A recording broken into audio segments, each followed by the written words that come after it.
लेकिन बाजारों के लिए एशियाई बाजारों से संकेत बेहद शानदार हो रहे हैं। खास तौर से चीन और हांगकांग के बाजार में इस वक्त जबरदस्त तेजी है।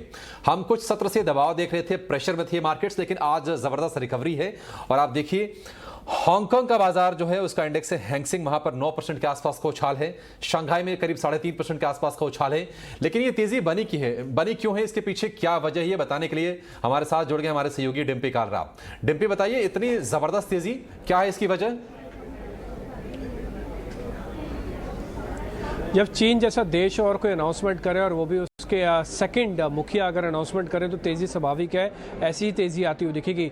चाइना के उपराष्ट्रपति ने बयान दिया है, वो भी वित्त मार्केट को लेकर बयान दिए हैं, तो आप जो तेज़ी देख पा रहे हैं इसमें बिल्कुल हैरानी नहीं होनी चाहिए। उन्होंने 4-5 बहुत अहम बातें बोली है। उन्होंने पहला कहा है कि एक तो हम चीन की जो सरकार है वो वित्तीय बाज़ारों को सपोर्ट करेगी, वो आगे बढ़कर आके कह रहे हैं कि इसको हम सपोर्ट करेंगे। उन्होंने 2 अहम हिस्सों में बात बोली, एक तो वो अपने चाइना की मार्केट्स को और जो ओवरसीज कंपनी लिस्टेड है उनको भी वो हेल्प करेंगे। फिर उन्होंने जो अहम बयान दिया वो ये बयान दिया कि जो लॉन्ग टर्म इन्वेस्टमेंट्स हैं वो हम बाजार के अंदर बढ़ाएंगे, उसको हम रियायत करेंगे, उन लोगों को हम लेके आएंगे जो कि मार्केट के अंदर आके पार्टिसिपेट करें, इन्वेस्टर्स को टिपिकली हेल्प करेंगे।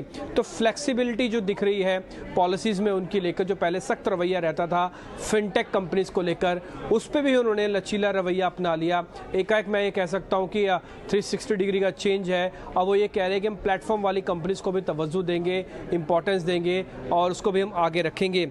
इसके अलावा वो कह रहे हैं कि बाजार में स्थिरता हम बनाए रखने की कोशिश करेंगे। आपको पता ही है कि चाइनीज़ मार्केट बहुत वॉलेटाइल होते हैं और वो स्टेबिलिटी लेके आने का पूरा भरपूर प्रयास करेंगे। एक हैरान करने वाली बात आपको मैं और बता देता हूँ, वो ये कह रहे हैं कि न केवल चाइना बल्कि यूएस रेगुलेटर के साथ मिलकर भी हम बाजार के अंदर स्टेबिलिटी का पूरा जोर लगाएंगे। और आपको पता है यूएस और चाइना की आपसी एक तरह का कोल्ड वॉर भी चल रहा है, लेकिन फाइनेंशियल मार्केट्स को लेकर वो एक ही प्लेटफॉर्म पे हैं। उन्होंने ये भी कहा कि आगे चल के जो पॉलिसीज़ का फ्रेमवर्क करने वाले हैं वो मार्केट ओरिएंटेड होंगी, यानी हम पहले बाजार को देखेंगे कि बाजार पे इसका क्या रिएक्शन आएगा, उस हिसाब से पॉलिसी को फ्रेमवर्क करेंगे।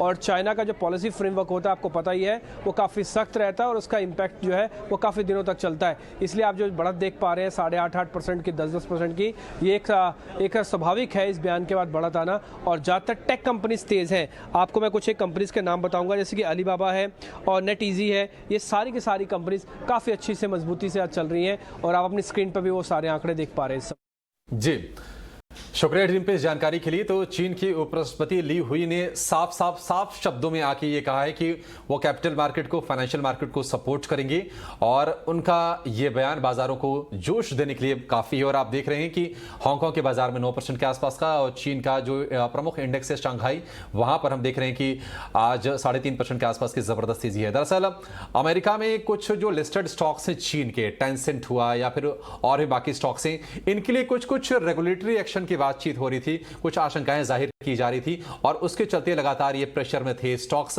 और अब आके सरकार ने ये जाहिर कर दिया है कि वो कैपिटल मार्केट को सपोर्ट करने के लिए, बाजार में एक निरंतरता बनाए रखने के लिए वो कदम उठाएंगे। और पिछले दिनों हमने देखा था कि चीन के बाजार में जिस तरह से रियल एस्टेट प्रेशर में आए थे, एवरग्रांड वाला इशू उठा था, तो उस सेगमेंट को भी सरकार सपोर्ट देने की कोशिश करेगी। और ये बड़े बयान से बाजारों में आज जबरदस्त तेजी हम देख रहे हैं। और पूरे के पूरे शेयर बाजारों में अगर देखें तो आज चौतरफा मूड ठीक ठाक ही है।